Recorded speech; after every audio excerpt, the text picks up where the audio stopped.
Hello, my name is Chris Howard. As I get older, I realize that the stories of our elders need to be preserved. So I've decided to try my hand in the world of podcasting by recording some conversations with Frank Gutkowski. Frank's sons are Tony and Luke. I think of them as brothers. Frank, also known as Butch, also known as Old Man, has been a huge influence on me for many years. And here is how I plan to repay the favor.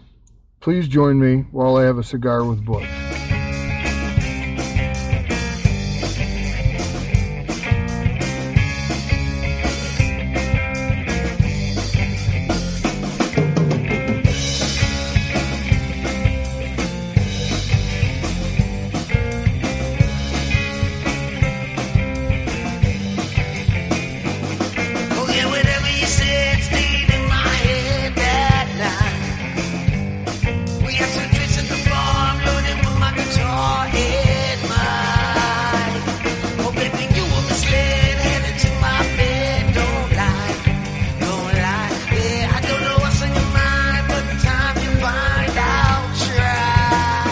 Episode 4.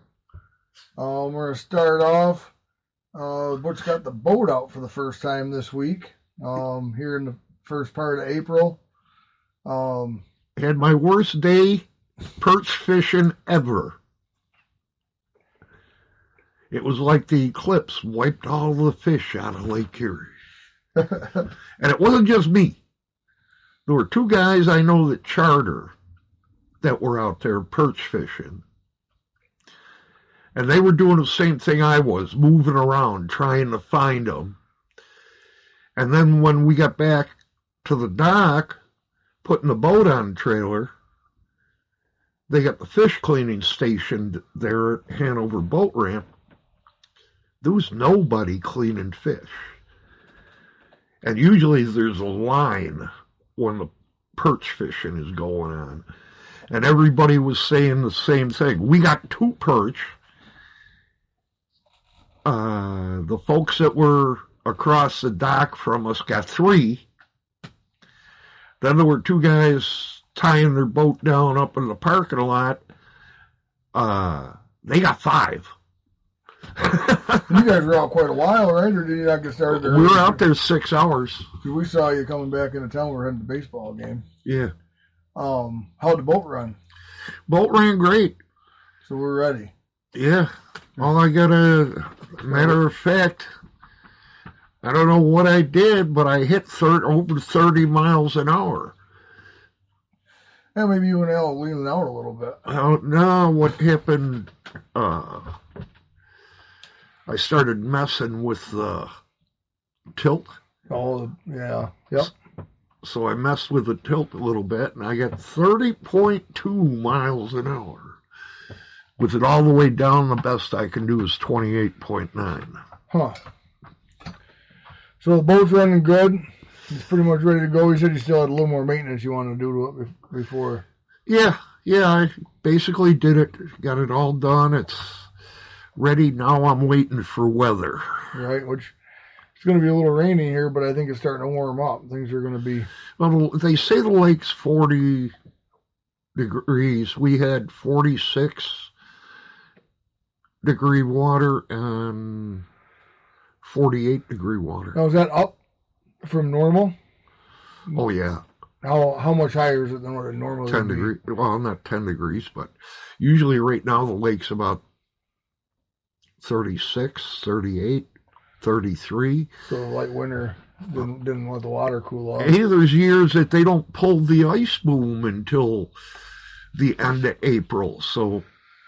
Right, it's probably already out now. Like I said, we're going to be going from bouncing around a little bit. Each episode we'll talk a little early life, a little mid, and whatnot, so that we always keep topics. Can you let him out? Scardy's got to go out. He says he has to go out. He's got both ears up. He really wants to go. Go with Sam. Come on, go. Okay, so we've talked about Italian grandma and grandpa. We're Your Polish grandparents, were they born in the United States? No, they immigrated here the turn of the century, and I don't know whether my Polish grandmother was born here or whether she immigrated here. She was really devastated about my great-grandparents dying, and she wouldn't talk about them much. Okay. But my great-grandfather farmed in Blaisdell. You take Lake Avenue, where it goes over to the thruway. Yep. And South Park. Yep. The Tops and whatever was in there. Right? If you go east on Lake Avenue before you get to the thruway, that whole housing development there used to be all farmland. And my great-grandfather farmed it. Okay, and they had a farmhouse there and a barn? No, he had to travel because we were down on Orchard Avenue about 3/4 of a mile away. Okay. Now, whether he owned the property, leased it, or whatever, I got no clue. Vegetables and such? Yeah. And then what he would do is, instead of taking them to market, there were people with wagons and trucks, and he would just have them take it. So this is your grandfather? My great-grandfather. Great-grandfather. I had no grandfather on my dad's side. My dad was an illegitimate child, and being a single mom back then, she stayed right with her parents until they passed, and then she gave my dad up for adoption when my dad was little. My dad was a baker boy, and my Aunt Frances, my grandmother Edna's sister, went and got my dad out of Baker Hall. Okay. And was the Baker Hall that was right there in Lackawanna? Yeah. Okay. Right across from the chapel there. Okay. Yep. And she went and got him, and she co-raised him with my great uncle Russ. Okay. But he was young. He was old enough to know his mother before the adoption. Right. And then after he got older, it was a matter of the Depression that you got to realize my grandmother only had one hand. Her left hand, she was born without a left hand. Okay. As far as we know. Right. But it was like the middle of her forearm. She had a knob there. Believe it or not, she was a seamstress. Okay. Yep. She made aprons for, at one time, 7 different bars, hotels, restaurants. And she would even embroider the person's name on it. Oh, with one hand. With one hand and a foot sewing machine. Right, probably had to run it, you know. And you said she passed away, you were early teens? Yeah. And she had bought, and that house on Orchard was your great grandparents. Right. And they had rented it to whoever. Yeah. But Grandma lived with them. Yeah. Then, so when do you have any idea when you said it bothered you real bad? Do you have any idea when her parent, your great grandparents, passed away, or you don't? It's hard for you to. I know it was before I was born. Okay. That's all I know. Right, and then just the story of the Baker Hall and whatnot. My grandfather, my great grandfather, having the farm. There were 4 stalls in the barn because he had 2 teams of horses. There was a little barn out back of that. Out back of the there was. House. Yeah, it was quite a big barn. It took up like 3/4 of the yard there. Okay. On Orchard, it went all the way across. And probably in that day, if they were if they were renting the apartments out to people, there's a chance those people would have a horse and a carriage or whatever. Yeah, there was a carriage house there too, which I never saw, but I saw it in old black and white pictures. That was kind of their base income, was renting that out and farming at the fields up there. That and my great-grandfather also hauled coal. Okay. For people. Right. Sold it or took it to different houses throughout the neighborhood because it was a lot bigger thing then. Ice and coal was probably a huge commodity to ship back and forth. So how do you figure that, and maybe you've heard the story, how your mom and dad met, because your mom lived in, I mean, that's almost Lakeview. Yeah. That's a long distance for teenage kids back then. I don't really know for sure, but my Uncle John, used to mess with my mom, and whether he did or not, I don't know, but he used to mess with my mom. Aren't you glad I found him for you? Drug him home for her. Yeah. So maybe they hung out or knew each other from some dealings. So they weren't. It wasn't like they went to school with each other or anything. They must have met after. When you were growing up, of course, back on the farm, and you said you did a little up there too. What was your favorite hunting to do? Pheasant hunt. Pheasant hunting was the best. Pheasant hunting and rabbit hunting. You got to play with the dogs.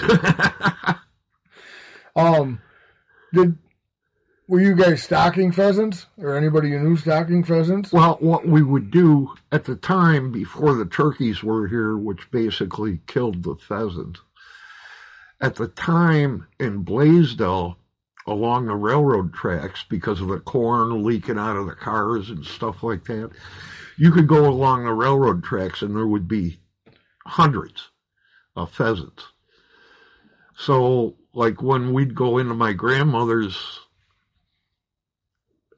if we were going to be there any amount of time, my dad had these pheasant traps made up out of pieces of either 8 or 10-inch stovepipe, and it was walking distance to the tracks, and they can bring them over there and put a row of corn into them, and the pheasants would get in there and couldn't figure out how to get out. And we'd have a chicken cage in the back of the station wagon or the pickup truck, and we'd take and stock the farm with the pheasants that we got there. Were people stocking them then, or they had a good enough stronghold? They were so prolific then, it was unbelievable. The one year I shot 40, and my uncle, he hit 80 one year. Right. And what that was is he'd go, you were only allowed 2 a day. But he'd go out in the morning and then go back out in the afternoon. Right. Yeah. Well, I just knew they were brought in from the Orient somewhere or another. Right. So, and I know now people stock them, but and it could just be the way they've bred it into them or whatever, but I know they're tough. They're tough to keep. They don't want to be alive. These ones they stock, they do anything they can. They cut each other's eyes out, and they. The whole thing is that, because they're like a chicken or any ground fowl, they gotta eat their droppings to digest their food. And if they eat turkey droppings, 9 out of 10 times they're gonna die. That's like when we used to raise turkeys, they were put way away from the chickens. The chickens were all in the farm. Were in a coop, though, correct? Yeah. Turkeys also in a coop? Yeah. So you didn't do any free range? There were certain, my mom used to raise pet bandies. And she got them from some guy that raised fighting chickens. So the bandies are the little... They're miniature chickens. And why did all the fighting chicken people have those? Because they would fight like hell. Okay. I didn't know that would have them to actually fight. It just seems like every place you go by that has those roosters in the barrels has 10 million of them running around too. Yeah. Yeah. Yeah, they're small. I forget the name of the chicken that Cornish hens. You buy Cornish hens in the store. Yep. They're bandies. Okay. But my mom had those running around as pets. And my grandfather would get a bug up his ass. And, okay, you got young ones there. They're not tough yet. Clean them up. We're going to put them in the oven for Sunday. Yeah, once they're not, that's when we raised the turkeys, that's what we noticed is that's why they're so young when you get them from the store. Yeah. And we cooked that one for Thanksgiving, and it was very good, but the legs were pretty tough, and with the breast meat and even the back, most of the meat on it was good, but the legs you could really tell that they'd been around, running around too much. Well, that's why your store-bought turkeys are raised in a cage. Right, and they're super young. Yeah. There's a real timing to it if you're going to do them for Thanksgiving or anything like that. You don't get them until late in the year. And I was also surprised at how hard it was to keep turkeys alive. Oh, yeah. I mean, turkeys in the wild, you'd think they're indestructible the way they survive, but it was tough. I think we had half of them. Half of them survived from being chicked. I had you under assumption that my band was pumping that funk.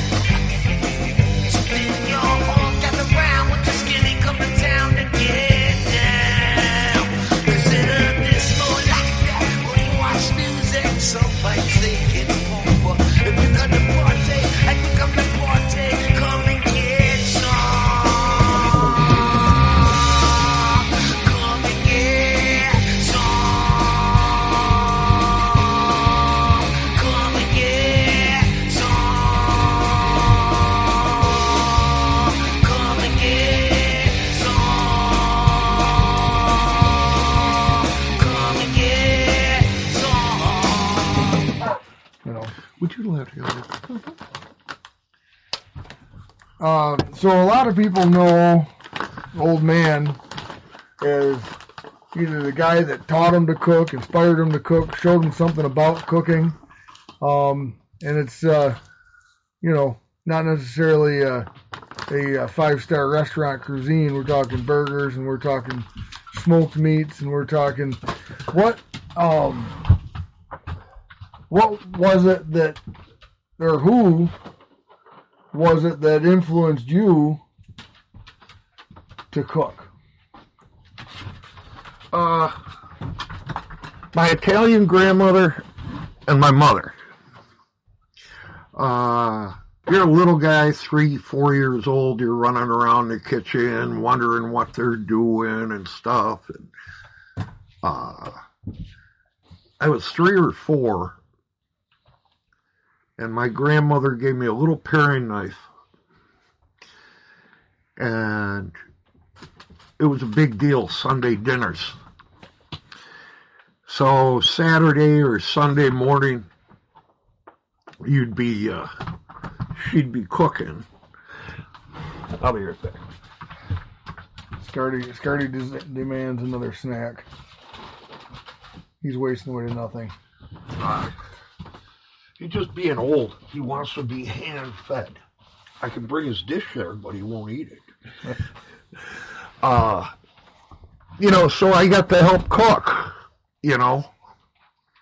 And then as I got older, I'd try to duplicate what they did, like when I was a teenager, And then I'd have to go back and ask. I can attest to that I've made things that you've shown me how to make when we were teenagers, and it didn't work right, and I'd come back and you'd tell me the step I skipped.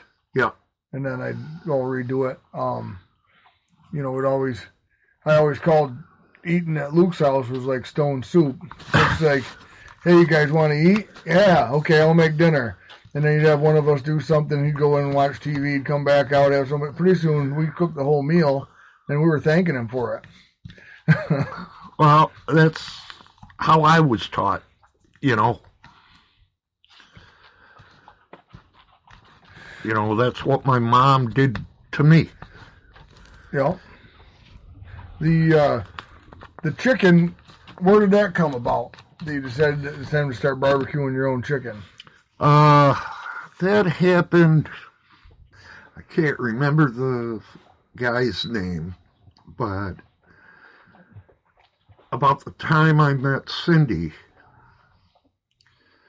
this guy did chicken in his backyard. We were invited. He had a chicken pit made out of concrete blocks and did it in his backyard. And it was like a year later, somebody was having a party, and they said, I got all kinds of concrete blocks, and I got refrigerator grates. You want to try and cook chicken? Yeah, and we had the recipe for the sauce. It's different than the one I use now. Tweaked a little. Yeah, but, and that's how it started. And then throughout the years, people ask, and I do it. I can remember building the first mobile cookers. Yeah. Those ones went all over the place. Yeah. As a matter of fact, one of the pictures we had, one of them was in the background of it, and there wasn't much left of it. But that was a sheet of steel we acquired from the old Roofs Motors and bolted it together. At the top. You did it for your birthday. Yeah, we cooked. I think it was my 15th birthday. You cooked chicken for us. Yeah. And those cookers went everywhere. I mean, and there's only about 4 or 5 different designs since then, and they're still changing. You know, it'd be nice if we did it this way. When you were in the construction industry, and mostly you were a union laborer, whether it be out of the Dunkirk local or the 210A, and then I think you went to regular 210, correct? No, I went to 621 out of Olean. Right from 210A. So you never were. Al went to 210, and you went to 621. What was the longest company you worked for? Me and Al both. Well, I worked there for 8 years. Al worked there for 7 years. Nichols, Long, and Moore. And you did everything. What was the most that you did when you were with them? Because they had contracts with all kinds of communications and utilities. You know, utilities, sewer, water, gas. And they also did bridge repair. Well, we built the Tiff Street Bridge. So, you know, they did a variety of stuff. I remember, and they did like emergency repairs too, correct? For the Erie County Water Authority, if there was a break or whatever. Also for National Fuel Gas, we had the emergency contract. So there was times you'd get a call middle of the night if you answered the phone, hey, can you go to work? You know. And you did. Yeah. So with the bridge repair, a little current event, and I'm sure you saw it on the news and whatnot, but there's a overpass between Westfield and Dunkirk. It was actually hit twice, pretty close together. They had to shut down that lane of the throughway. Yeah. And so we went through the next day, and they didn't do the repair yet. They took that section out of that overpass and closed the overpass. But when people say, well, you know, why didn't they do it on a Wednesday? Why would they do it on a Friday when it's busy? But I think and you really know more about it with the emergency stuff, but I'd imagine there's a lot of getting the equipment there. I see Oak Grove did it. So, I mean, their equipment isn't just there. They've got to haul it down. They've got to get the engineers. You've got to get the engineers. And the other thing is you've got to get an ironworking contractor in there to hold the bridge in place, what's left. Right. Looks to me like they got about 2/3 of a lane over that eastbound side off. Now, I don't know when they're planning on, whether they're putting it right back on, or if they got to do some more engineering or whatnot. Well, I worked on the overpass down in Westfield, and that was hit by a dump truck with the body up. You guys were using the widener, right? You were dumping coal, using the coal chute to dump stone. Yeah. Onto a conveyor belt.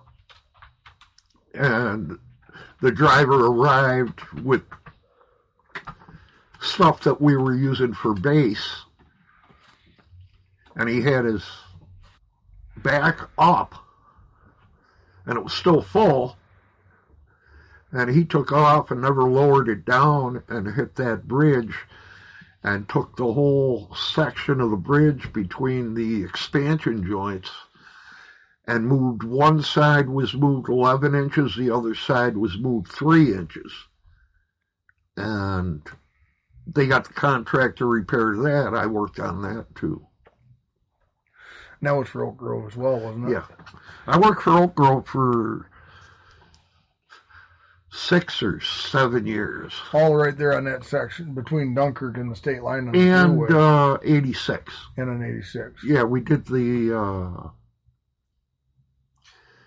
it's basically epoxy and pea gravel overlays on the bridges on 86 from Chautauqua Lake to the PA. To go over the concrete. Yeah. Okay. Shim them up a little bit. Well, what they would do, what we did is we did the Class D, where you go an inch below the rebar, any of the spots that are bad, and then you poured concrete on that, and then this overlay was an inch or inch and a half.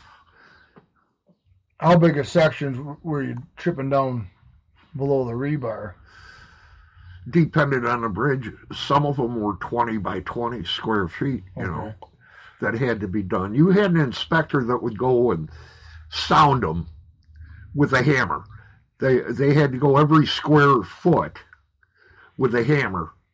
And if it sounded hollow, they would paint it out with upside down paint, and then you'd have to come and chip it out. What do you figure the rebar is what makes that hollow? The rust on the rebar rusts and expands that? Right.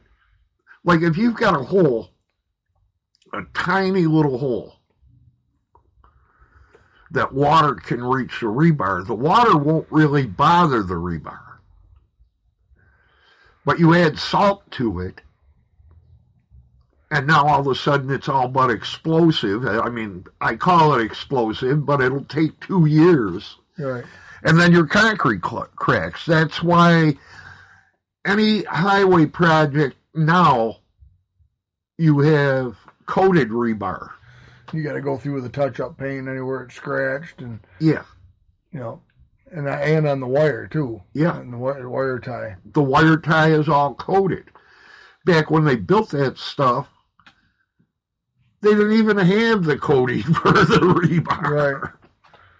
Right. Yeah, and that salt is just that's the downfall to everything. Yeah. It's a necessary evil in our climate, but we don't have to like it. But that's why we can't have vehicles. That's why we can't have roads.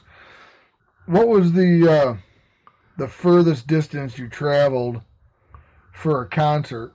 And what was the furthest distance for a concert? And then what was the furthest distance for a music festival? Concert was New York City, Madison Square Garden. And who'd we see there? Grateful Dead. And how was that? Different. I'm not used to being in a big city like that, we actually parked outside the city and went there in a bus because around Madison Square Garden there is no parking. Right. And that was your first time in New York City? Well, yeah, first time I was actually coherent of it. I raced a horse on Long Island, and to get to Long Island, we had to go through New York City, but I was in the back of the trailer, and with the horses, there was 4 of us in the semi-trailer with 4 different horses, and you could look out the air vents in the window, but sightseeing. That's about it. Did you drive the horses, or were they? I trained them. Trained them, so you were just there. You were the horses' corner man.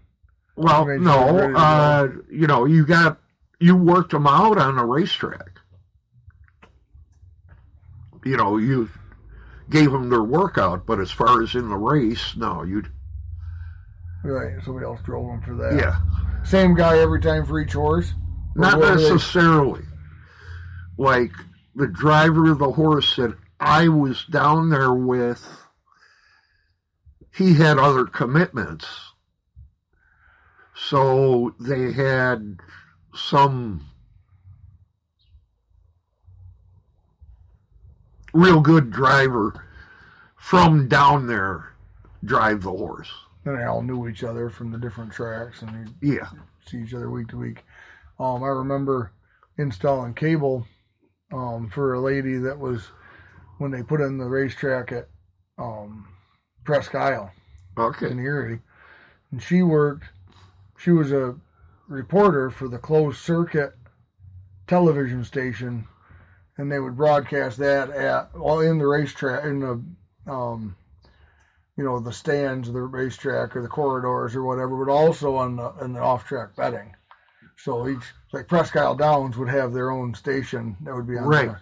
And I thought that was neat. And she traveled around, so during racing season in Erie, she was there. But then when it got colder out, she would go down south to a racetrack down. That's pretty much all she did was, I imagine she must have known a bunch about horses or was learning it real quick. But what was the farthest you traveled for a music festival? Although the Grateful Dead shows were a lot like a music festival, am I right? Yeah. Because it was it's more than just show up, concert, go home. No, usually you were there for 2 days at least. Did they play for 2 days at one place? No. You'd get there a day early and stay a day late. Okay.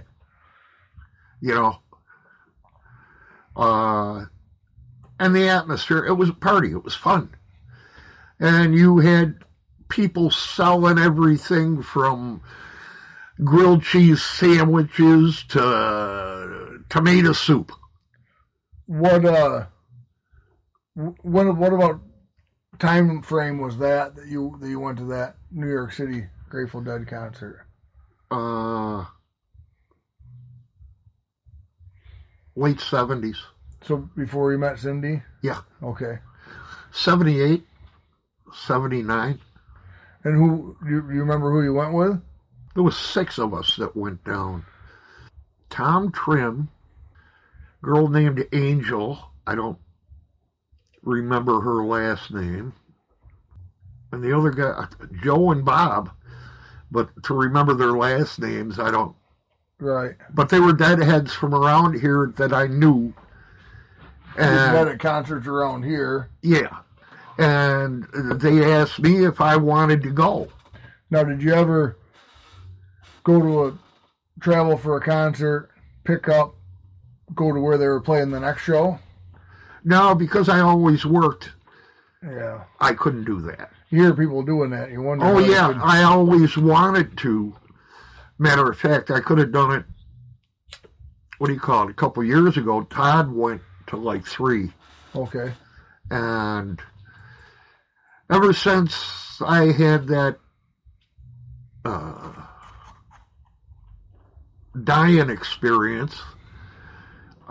Music hasn't been as big a thing to me, you know.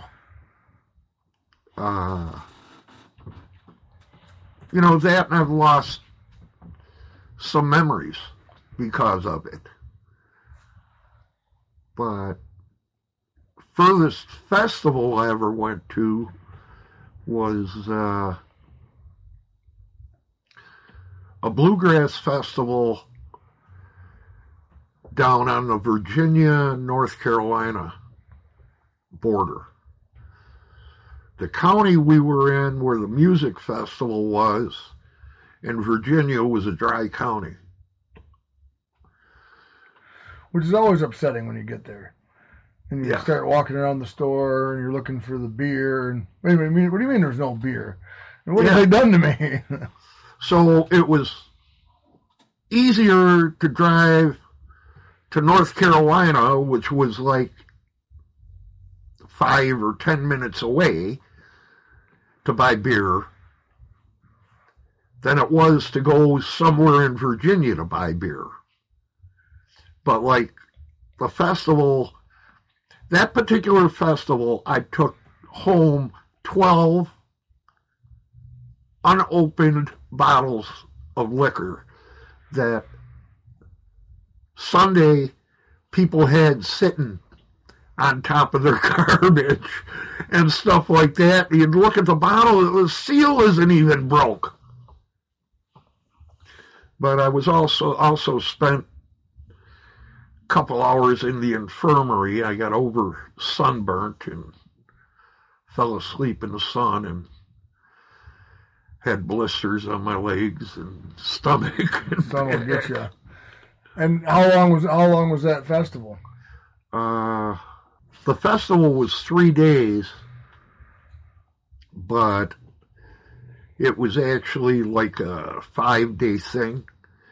In other words, they'd let you get there. You could get there Thursday morning, and they wanted you gone Monday by noon. So. And do you remember who you went to that with? Yeah, Cindy. My brother Ken, Tim, Jolene, Ron and Mary Hinton, Carl Miller, and I forget his wife's name. But there was 8 of us went down in my van. Right. And then tented, set the big army tent up or whatever, because you used to have a big army surplus tent for your festival. Yeah, a 20 by 20 tent. We'd set that up, and we had personal tents too, but a lot of times you just sleep in that. So that was quite the drive.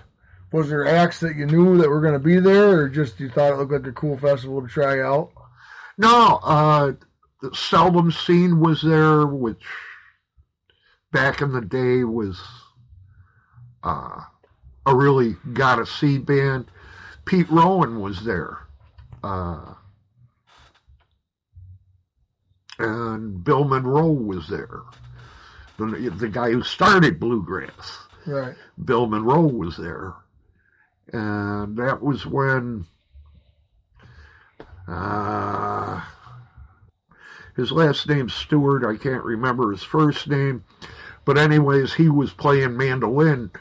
He was a youngster then, and he was playing mandolin for Bill Monroe. Now, like, when did you start going to festivals with Curtis? About the same time. Curtis was there. No, Curtis drove down. Okay, but he was there too. Yeah.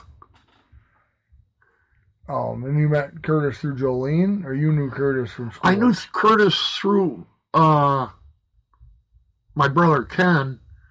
We went to school together. So Curtis was a year younger than me. And Curtis's brother, whose name I don't remember right now, is a year older than me. And you guys all went to Frontier. And then, but you didn't hang out with Al in school, correct? That was... No, right after I got out of school. I was at Carl Miller's house for a get-together. And Ron Hinton got so drunk he couldn't do anything. And we wanted to carry him and put him in a chair or something. And Al was there, and we just started talking and got to know each other. Come summertime, we'll get Al in on the conversation. Yeah. Get some of the old craziness, because that was a request I got from Tony, is I need to get other people to tell me the real crazy stories and then make you explain them. So when you moved to the South Dayton area in the mid-90s, early mid-90s, right in that area, what made you decide on this area? Or was it just that farm was for sale and that's what you were looking for? Well, I had looked at places, Perrysburg, Collins, Forestville, and I realized I had to get out of Erie County because of the taxes, that I'd have trouble affording a house and the taxes. And I went to look at the farmhouse. What was their name? Keppels. Yep. Anyways, I went to look at it, was kind of undecided. And Ron Hinton, I mentioned it to Ron Hinton. He says, me and my dad used to camp in their front yard to go trout fishing. I said, no, really? He says, yeah, it's right where Silver Creek South Dayton Road meets the main road through there. And I thought about it and everything, and then I figured, Luke was little, and I really didn't want him in a huge school. Well, I researched Pine Valley School and found out that their graduating class is usually between 60 and 70. And, that's what really made up my mind to move out here, is because with a smaller class, teachers pay more attention to the asshole factor is cut down because kids are paid attention to more. Yep. I think that's what a lot of people, they might have gone to school here, and then their kids are going to school here, and they lose the sight of that. And they want to complain about the school, and I have my own complaints about it too, but it can be worse. It can be worse. Look at Al's kids. They had to go to Frontier. And every one of them struggled, and it was... Every one of them struggled because they were constantly getting picked on. When you're going to school with a class, like mine and Al's class, Al was a year behind me. Mine and Al's class were two of the biggest classes they ever had. My graduating class was like almost 700 kids. And you got kids that are going to pick on you just because you're you. And there's so many kids and so few teachers compared to the kids that a teacher can't even realize that it's happening.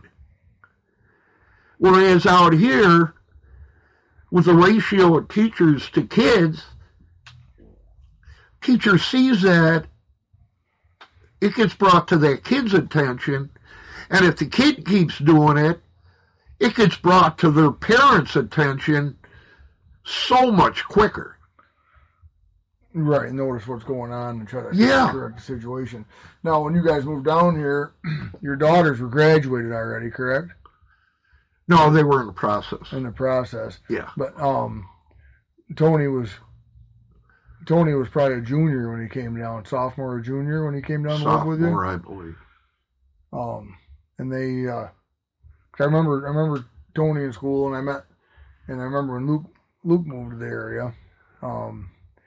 But the Keppels, I don't know for sure, but I remember delivering her newspaper to the Pine Valley apartment. She was in one of the first apartments that was finished. Right. And that was shortly before they sold the farm. I don't think, and of course the house hadn't had a lot of repair to it in quite a while. I did once meet somebody that lived where the intersection is. So when they moved the road, Yeah. the house went away. And you can hardly see that roadbed anymore compared to what it. Yeah, if you don't know it's there, most people aren't gonna. Yeah, it used to be pretty prevalent. Yeah. When we were kids, but. And so what were the first?